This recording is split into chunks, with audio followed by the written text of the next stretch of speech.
My imaginary client is Matthew. He's 8 years old and is in the second grade and has a speech and language disorder. It is Matthew's third year of therapy and he has a few articulation disorders, but his main focus today will be the S sound. And this is how I will start my therapy session. Today, Matthew, we're going to be working on the S sound. Now, Matthew, what sound does a snake make? S.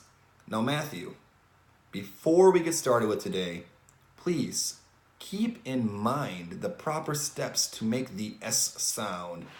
And you start by placing the tip of your tongue just behind your front teeth, very close to the roof of your mouth, but not touching it. And then when you say the S sound, make sure the air is coming out of the front of your mouth. So, just like this. S. S. All right, now you try, Matthew. Make sure your tip of your tongue is behind your front teeth, very close to the roof of your mouth, but not touching it, and the air is coming out of the front of your mouth. All right, good. And now, Matthew, we're going to be working with some flashcards. And when we're working with the flashcards, we're going to be saying the S sound.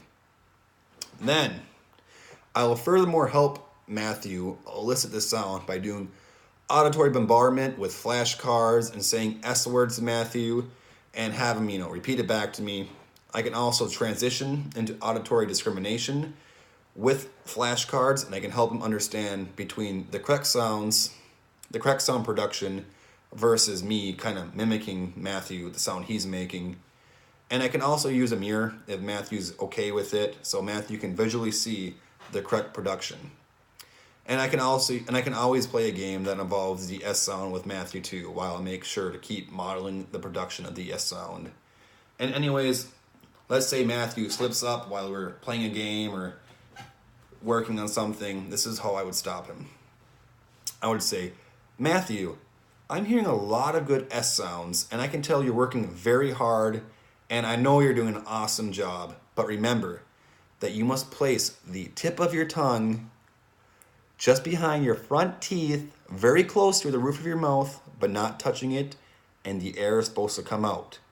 And then I will help him guide him to the sounds again. So, s, s. Then I'll have him do it, and then we'll probably get back to the session.